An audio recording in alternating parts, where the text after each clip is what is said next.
Board परीक्षा में सत्य एवं असत्य पर आधारित 1 अंक के 5 प्रश्न पूछे जाते हैं।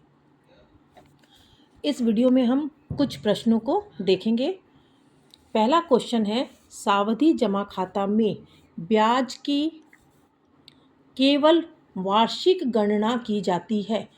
तो ब्याज की हम सावधि जमा खाता में ब्याज की वार्षिक, अर्धवार्षिक, त्रैमासिक सभी गणना करते हैं, इसलिए ये क्या हो जाएगा, असत्य।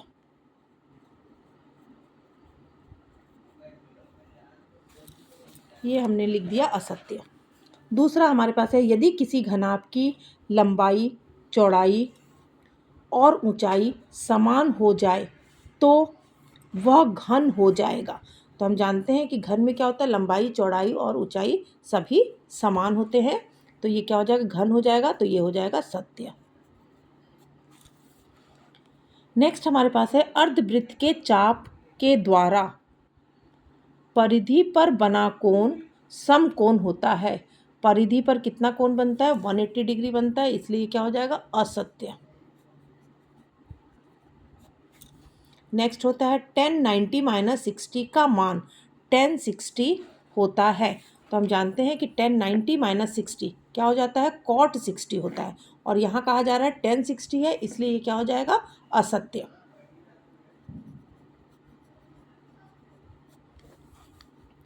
जब दो चरों के रैखिक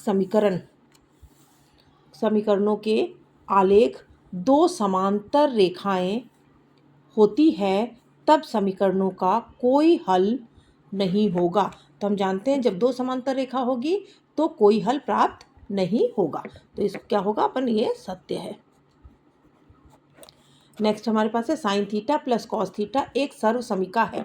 नहीं है, sine square theta plus cos square theta यदि रहता तो सर्वसमीका था, लेकिन sine theta plus cos theta सर्वसमीका है बोला जा रहा है, मतलब ये क्या हो जाएगा, असत्य।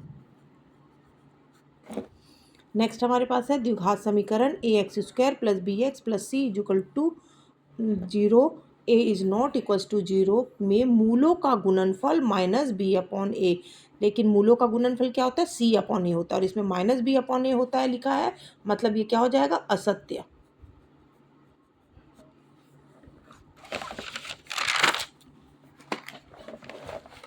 नेक्स्ट हमारे पास है क्वेश्चन कि किसी सम संख्या का वर्ग सदैव सम संख्या होता है। सम संख्या का वर्ग बोला जा रहा है, तो सम संख्या सपोज क्या होता है, सपोज ले लेते हैं 2, तो 2 का वर्ग कितना होता है, 4। 4 क्या होता है, सम संख्या है। तो इस प्रकार से हमारे पास ये 8वां क्वेश्चन जो है सम संख्या सत्य हो जाएगा। नेक्स्ट हमारे पास है, यदि दो समरूप त्रिभुजों के क्षेत्रफल का अनुपात 25/25 अनुपात 81 है तो उनकी संगत भुजाओं का अनुपात 5:9 होगा। तो हम जानते हैं कि यदि उसका क्षेत्रफल जो होता है उसकी संगत भुजाओं के वर्ग के योग के बराबर होता है, मतलब ये क्या हो जाएगा, संगत भुजाओं का अनुपात यदि हम लेंगे तो क्या हो जाएगा, 5:9। 25 था तो 25 का क्या होता है, 5, और 81 है, 81 का 9, मतलब ये क्या हो जाएगा, सत्य।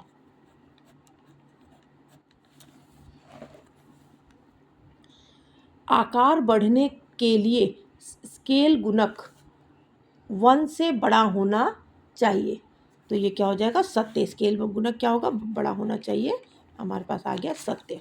नेक्स्ट हमारे पास है, sine square 35 plus cos square 35 = 1। हम जानते हैं कि sign square theta plus cos square theta = 1 होता है। यहाँ थीटा की जगह दोनों जगह 35 सेम दिया है, तो हम जानेंगे कि ये क्या हो जाएगा, सत्य।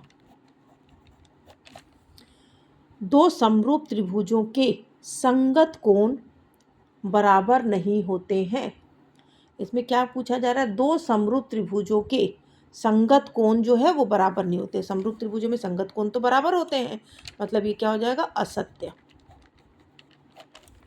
नेक्स्ट हमारे पास है, यदि दो समरूप त्रिभुजों के क्षेत्रफल बराबर हो तो त्रिभुज सर्वांग सम होते हैं। तो क्षेत्रफल यदि बराबर है तो त्रिभुज सर्वांग सम होगा, ये क्या हो जाएगा, सत्य।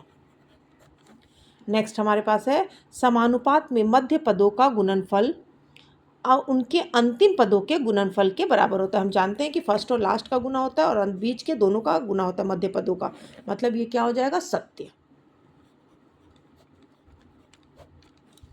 और आखिरी है हमारे पास, किसी व्यक्ति के समस्त स्रोतों से प्राप्त आय जो होता है उस पे जो कर लगाया जाता है उसे बोलते हैं विक्रय कर कहते हैं। तो हम जानते हैं कि जो कर लगाया जाता है उसे क्या कहते हैं, हम आयकर कहते हैं। और यहाँ पूछा जा रहा है विक्रय कर, मतलब ये क्या हो जाएगा, असत्य। तो इस प्रकार से सत्य असत्य के हमने 15 क्वेश्चन जो है इस वीडियो के माध्यम से देखे हैं।